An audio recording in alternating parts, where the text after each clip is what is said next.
My younger brother Oliver stumbled upon me in a private moment, yet I must admit that I remained composed, and I believe he did as well. The sequence of events began on a peaceful Tuesday evening. The house was quieter than usual, more subdued than its typical state. My parents had gone out for the night, leaving just Oliver and me. He had always been the mischievous one, gifted with a knack for coming up with creative ways to annoy me when we were younger. However, things had since settled into a more balanced rhythm. We had fewer disagreements, and the household carried an air of calm. I had returned from college for the autumn break, months having passed since my last visit. As soon as I stepped inside, a wave of nostalgia engulfed me. My old room remained nearly the same, though the posters on the walls had faded, and the desk was now covered with various items my parents had accumulated over the years. It felt like stepping back in time. I had longed for this, being home, surrounded by familiar sights and sounds. Oliver, however, had changed. I noticed it the moment he walked into the kitchen to greet me. The scrawny, awkward child I remembered from just a few years ago was gone. He had grown taller, and there was a newfound confidence in his demeanor. He no longer looked like the same person. It felt like encountering someone unfamiliar, yet oddly recognizable. "What?" he asked, noticing my eyes fixed on him. I quickly shook my head. "You look different." He smirked, rubbing the back of his neck. "It's called growing up, Jennifer. You should try it sometime." I sighed, rolling my eyes, though I couldn't help but smile. He had a way of making everything seem lighthearted, as if nothing was ever too serious. However, there was something else about him that I couldn't quite put my finger on. That evening, after dinner and hours of catching up, I finally headed to my room. It had been a long day, traveling, unpacking, and dealing with the emotions of being back home after such a long absence. All I wanted was a hot shower and a good night's sleep.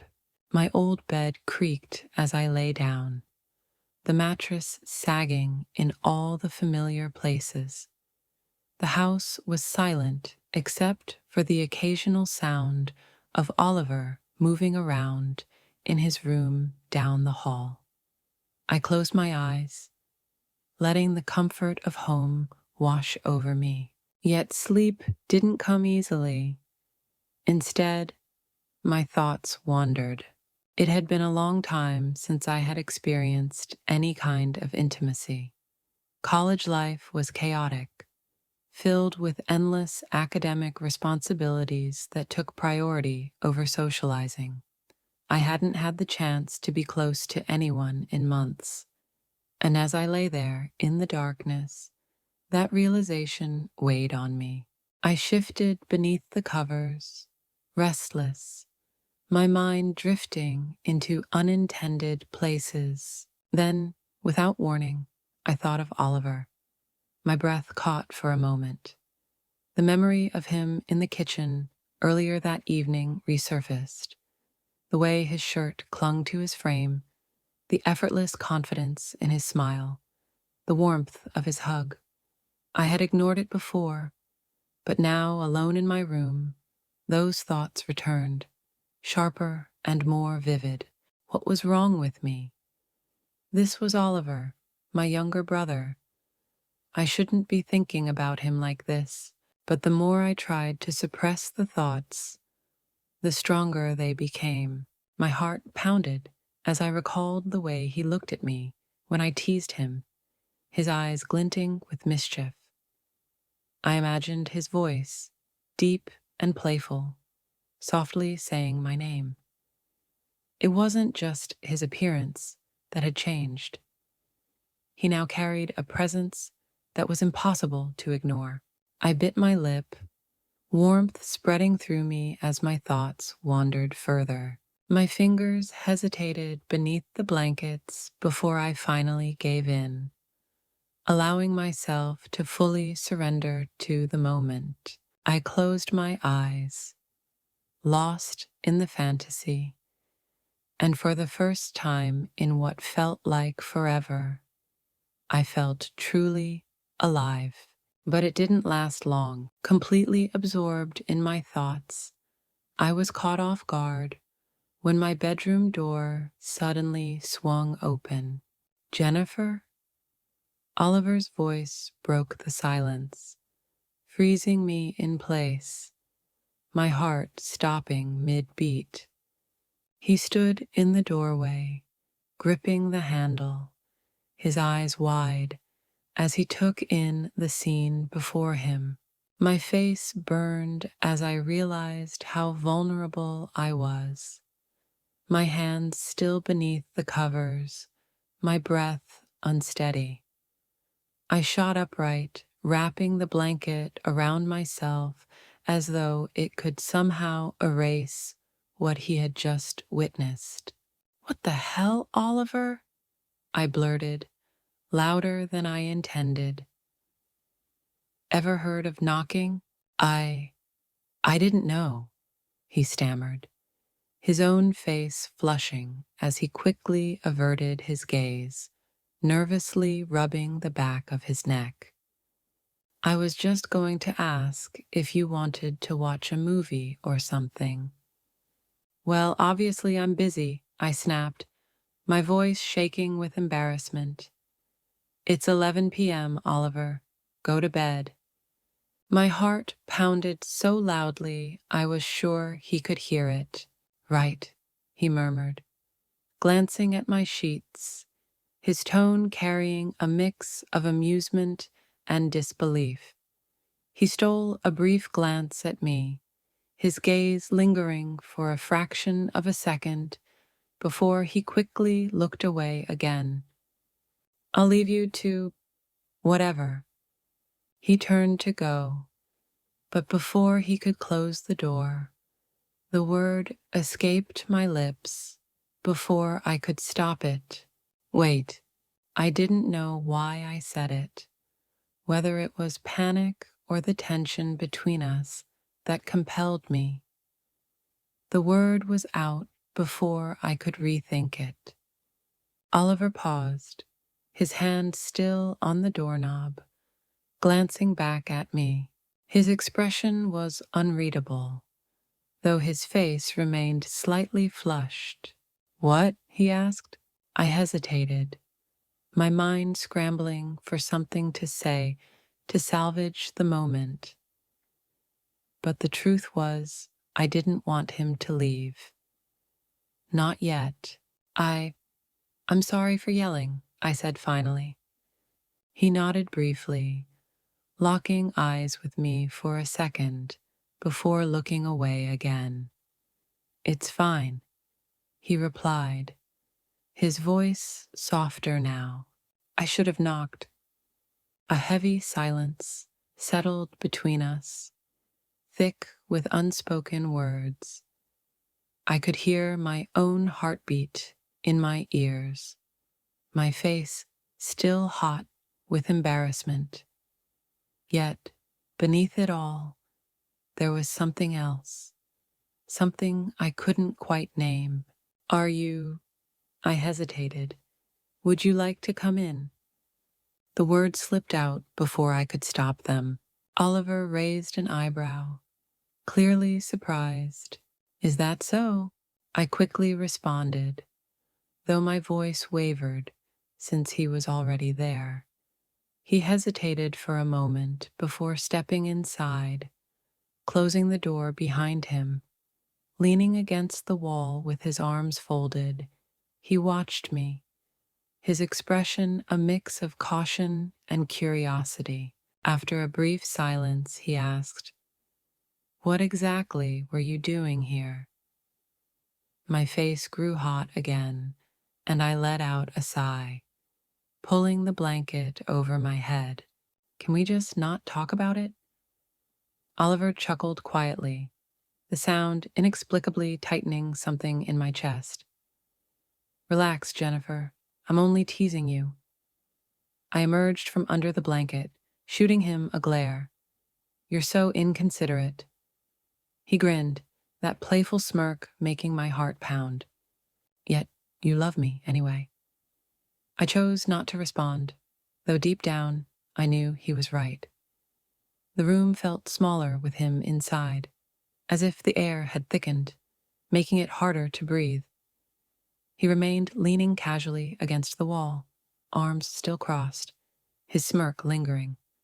I couldn't tell if he was genuinely amused or just trying to lighten the mood, but either way, it was effective. My pulse still raced from the sheer embarrassment of being caught, and I found it impossible to maintain eye contact with him for more than a second without wanting to disappear beneath the blanket again.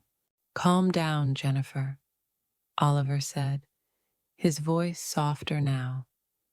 I've seen worse.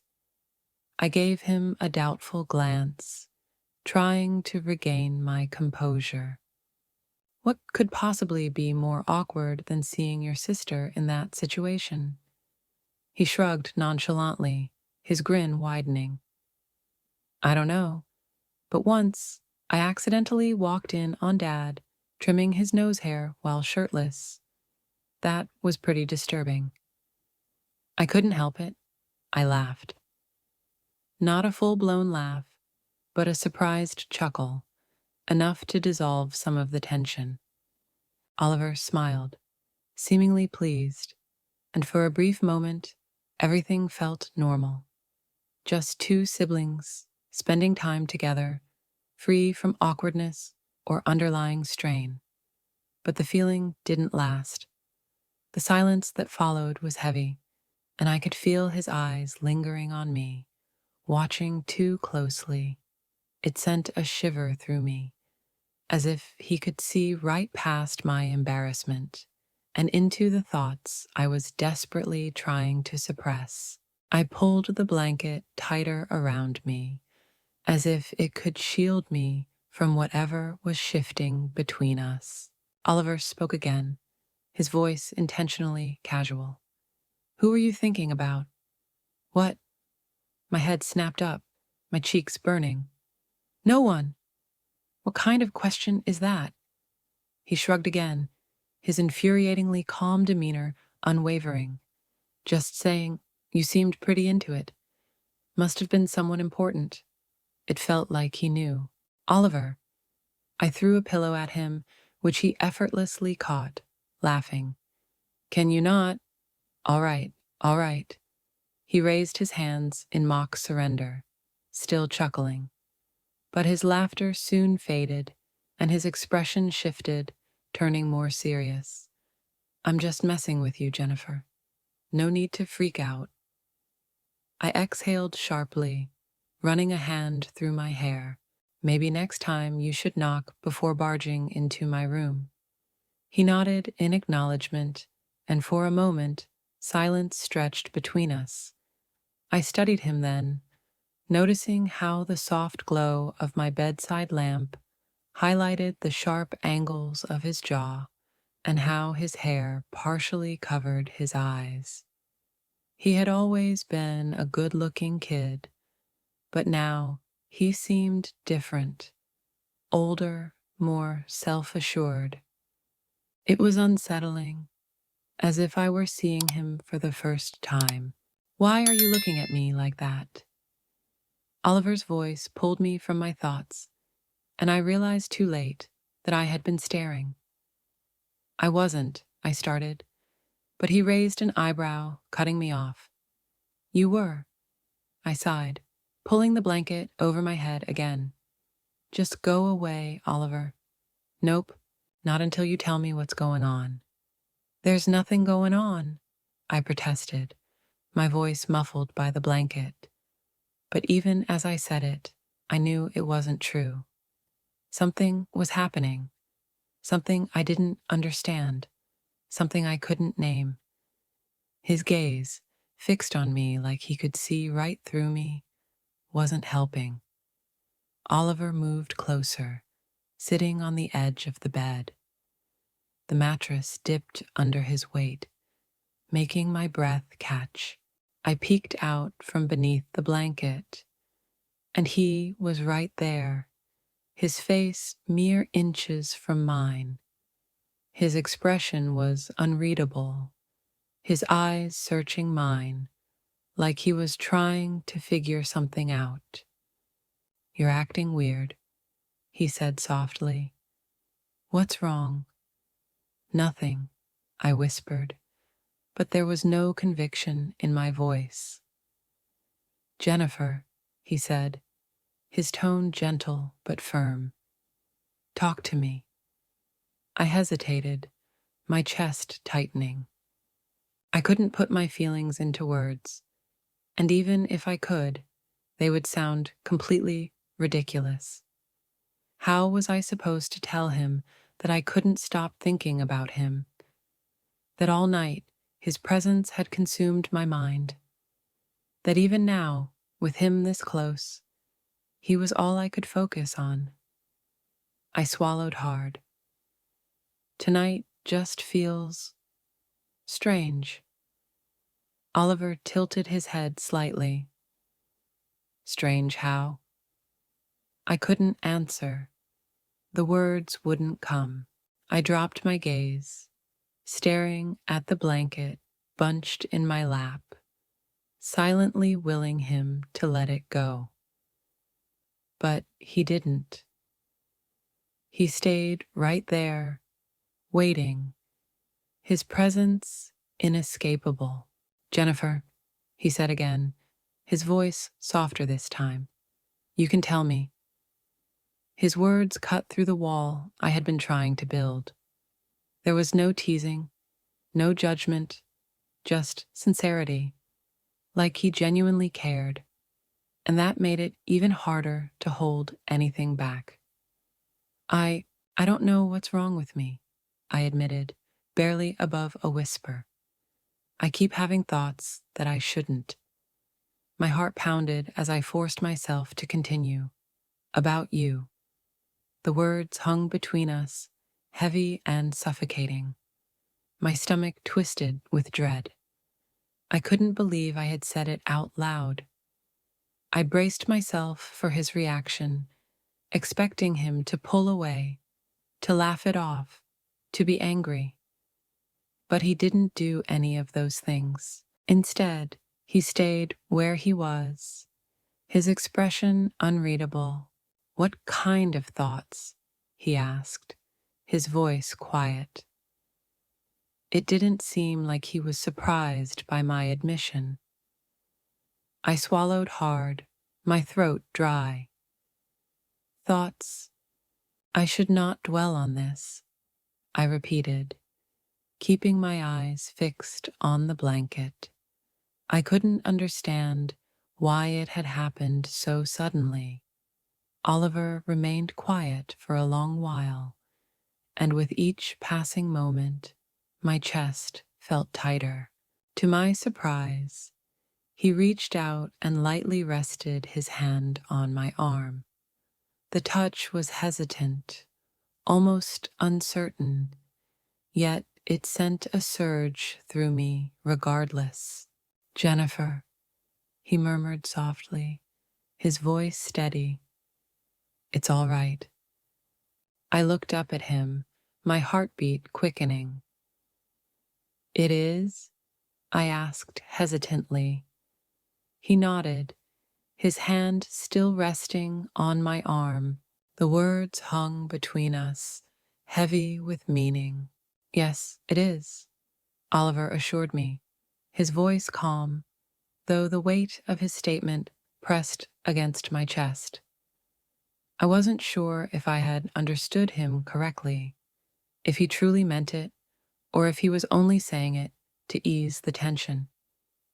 But the unwavering certainty in his eyes, told me that he wasn't just trying to comfort me, he was sincere. For a long while, neither of us spoke. The silence between us was thick, yet it wasn't unpleasant. It was as though we were both waiting for the other to speak, to act, to say something that would either break the moment or carry it forward. "Oliver," I finally whispered, my voice unsteady. "I don't know what's wrong with me." He tilted his head slightly, his gaze fixed on mine. "What makes you think something is wrong?" "Because this isn't normal," I admitted, the words spilling out before I could stop them. "You're my younger brother. Your family. I shouldn't—" "Stop," he interrupted, his tone firm but gentle. His hand slid from my arm to my shoulder, applying the lightest pressure. "Don't talk like that. Don't act like you're broken or something." "You're not." I blinked, startled by his words, but before I could respond, he continued, "Jennifer, you're not some kind of anomaly. You're feeling something, and that's okay." "Is it?" I asked, my voice barely above a whisper. "Because it doesn't feel okay. It feels wrong." "Does it?" he countered, his eyes narrowing slightly. "Or are you just convincing yourself that it should be wrong? Maybe you're being too harsh on yourself for something you can't control. And I don't think you should." I stared at him, my pulse hammering. He wasn't just saying these things to console me. There was something else there, something deeper.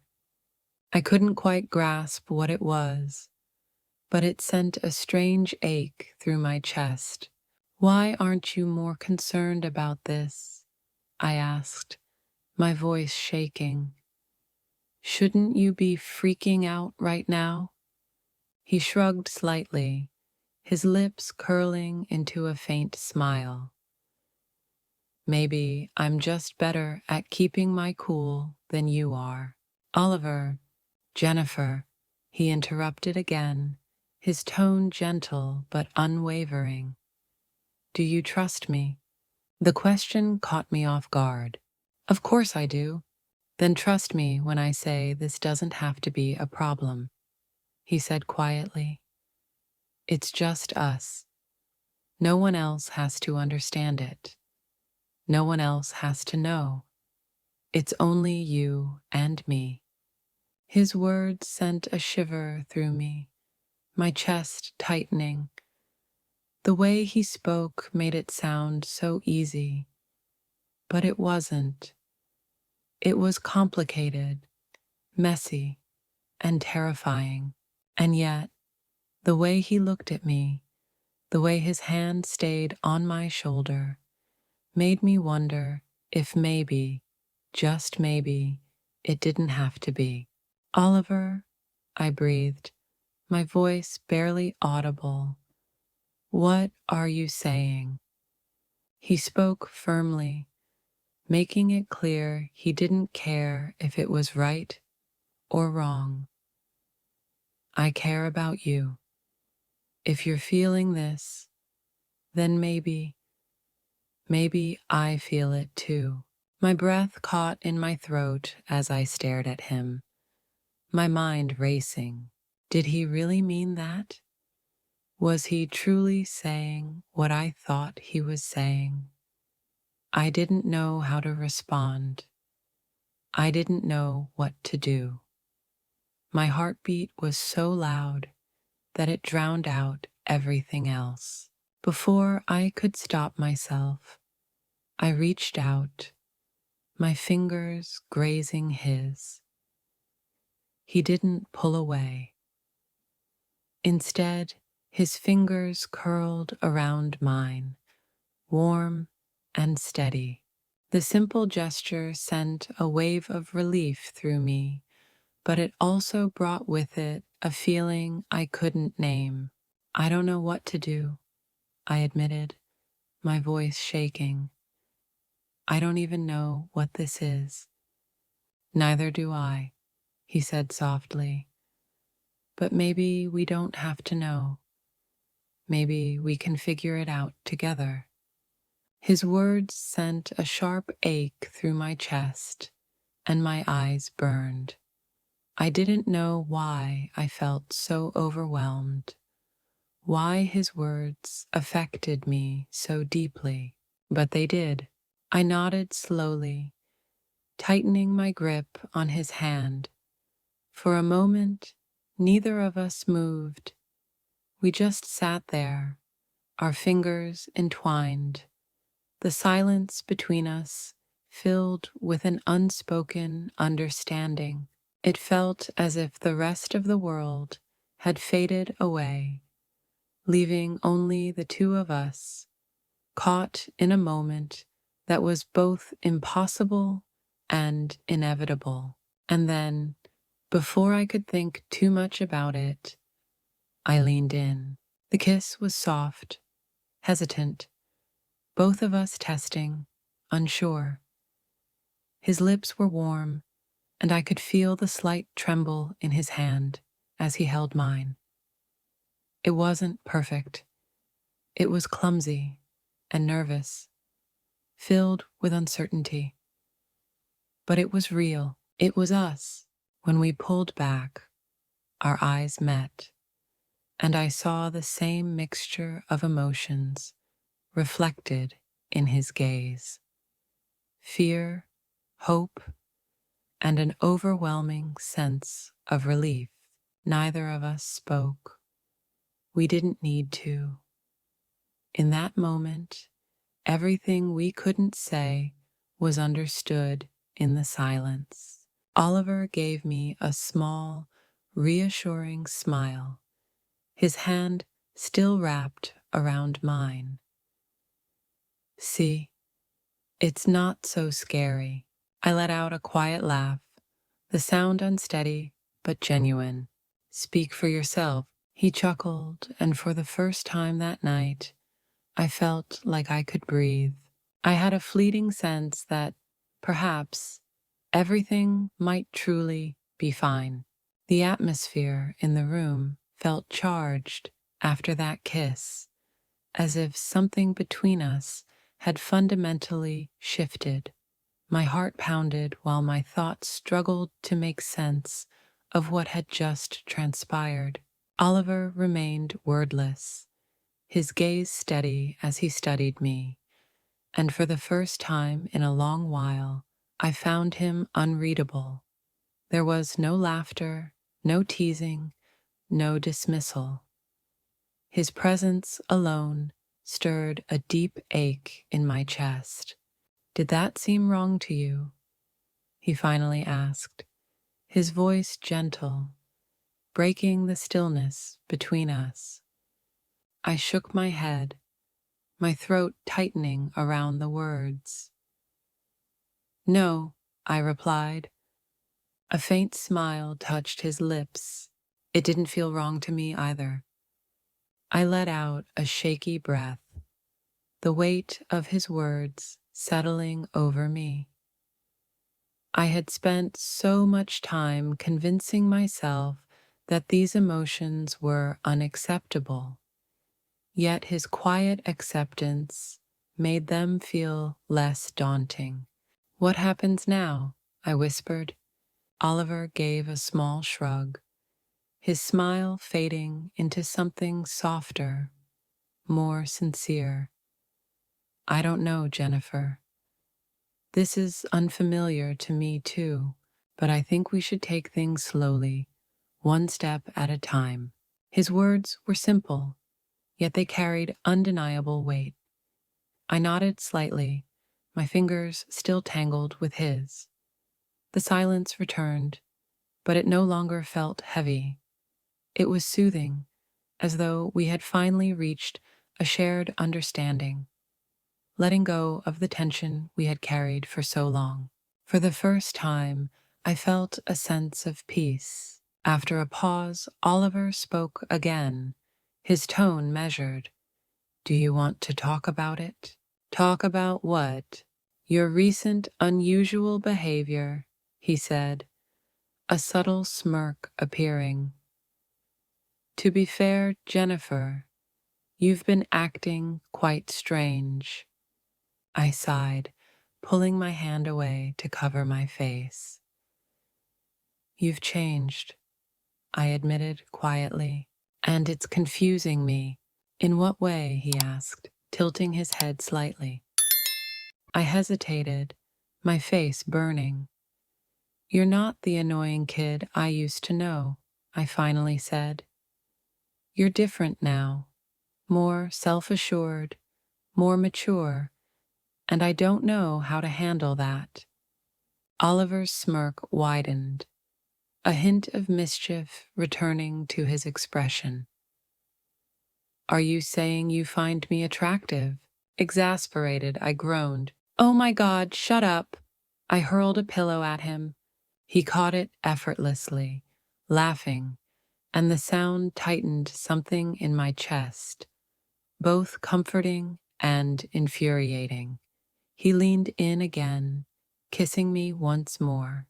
"You could have just said that instead of making it a dramatic confession," he teased, tossing the pillow back onto the bed. I huffed, trying to suppress a smile. We were bantering, teasing, but beneath it, there was something deeper. Oliver's amusement faded, his expression growing serious. "You don't have to feel ashamed, Jennifer," he said softly. "It's just us. No one else needs to know." As he moved closer, his calm confidence made my chest ache. My throat tightened, but I nodded. "Just us," I echoed quietly. But as I spoke, he lay beside me, watching me in silence. He traced his fingers over the space where I had been moments before, then resumed from where we had left off. It was unlike anything I had ever experienced before. In that moment, I let go of hesitation and urged him to continue, and he did.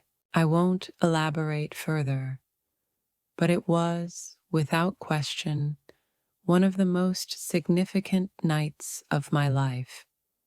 When it was over and we lay there, reality settled over us. We both knew the weight of what had just happened. It felt both entirely wrong and yet the most profound thing I had ever known. The rest of the night unfolded in a blur. Something between us had changed. The tension remained, but it had softened, transformed into something we were just beginning to understand.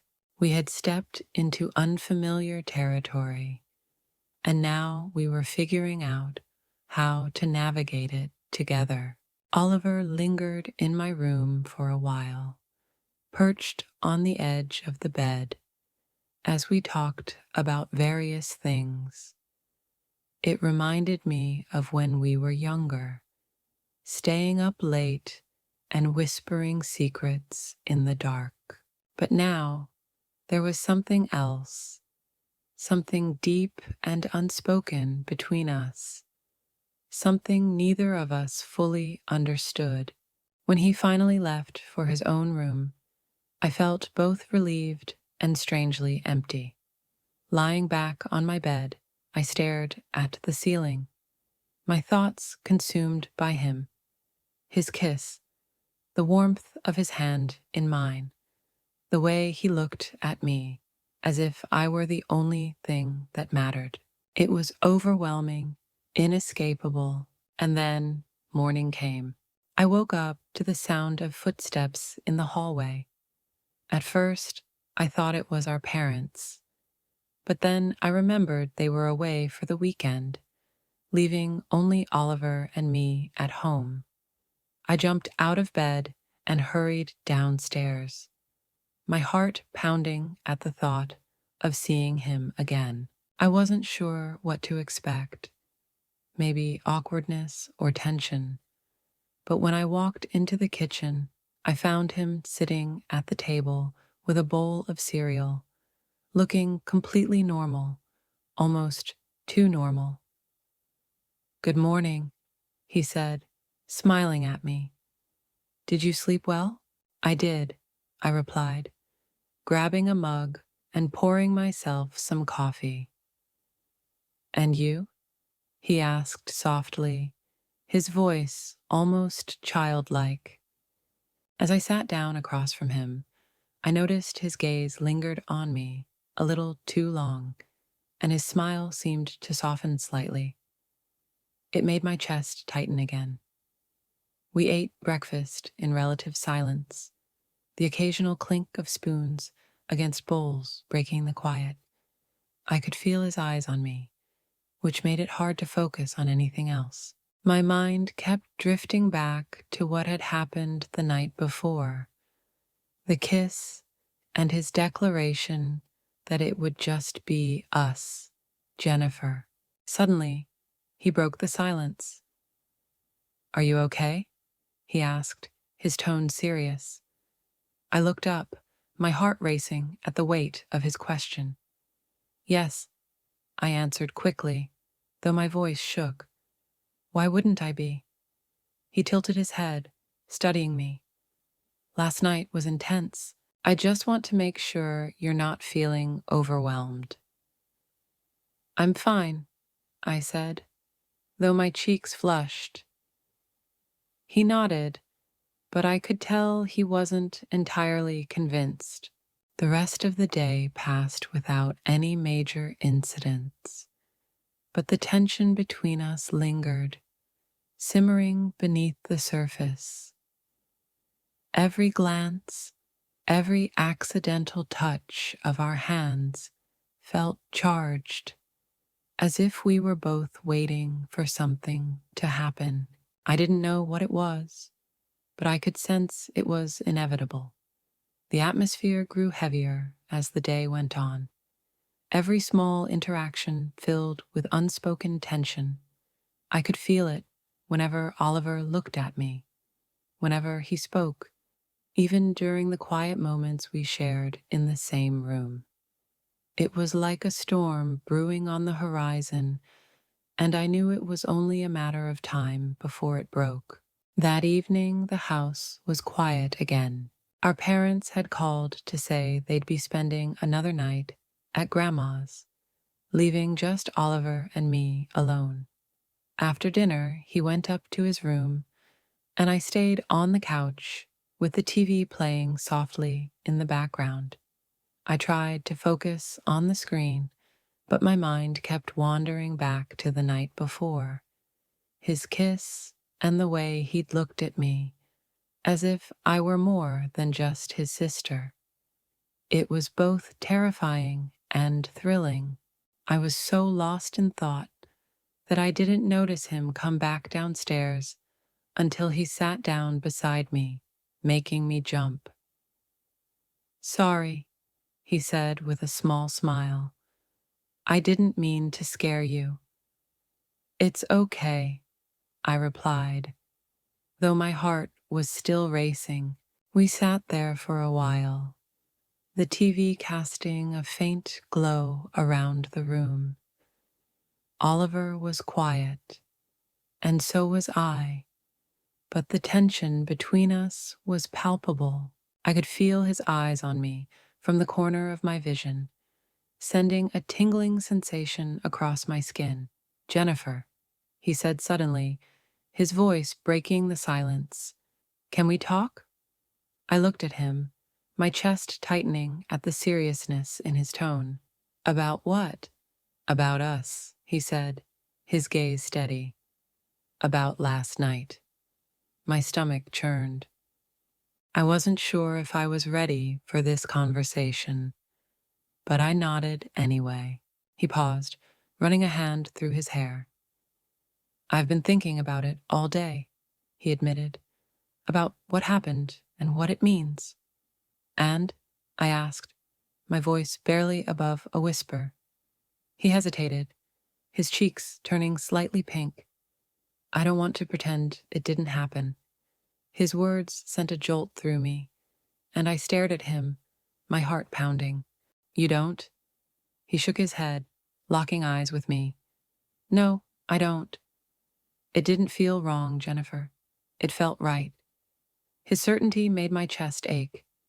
I tried to speak, but no words came out. I was at a loss, unable to articulate what I was feeling. His gaze told me I was the only thing that mattered to him, and it made me want to cry. I'm scared, Oliver, I said, my voice trembling. This is all so new, and I don't know what to do. You don't have to figure it out alone, he said gently. We'll figure it out together. He reached out, his hand brushing against mine, sending a thrill through me at the slightest touch. I looked down at our hands, then back up at him, my throat tight. Are you sure about this? I asked, my voice barely audible. I've never been more sure of anything, he said, without hesitation. I care about you, Jennifer, maybe more than I should, but I can't keep pretending I don't. His words hit me hard, and before I could stop myself, I leaned in, closing the distance between us. The kiss started softly, tentative at first, but it quickly grew more intense as all the emotions I'd been holding back came rushing to the surface. His hands gripped my shoulders, pulling me closer, and I felt a surge of something I couldn't quite name. When we finally pulled apart, I rested my forehead against his, my breath coming in short, shaky gasps. What do we do now? I asked, my voice trembling. We take it slow, he whispered. We keep this between us and figure it out step by step. I nodded, my chest tight. Okay. For the first time in what felt like forever, I wasn't afraid. I didn't feel ashamed. All I felt was his warmth, his presence, and his unwavering support. It was enough. That night, as we sat side by side on the couch with the TV murmuring softly in the background, I realized something. What we had might not be normal, and it might not make sense to anyone else, but it was ours. And for now, that was enough. I know my story might seem strange to others, but it's mine, and that's all that matters.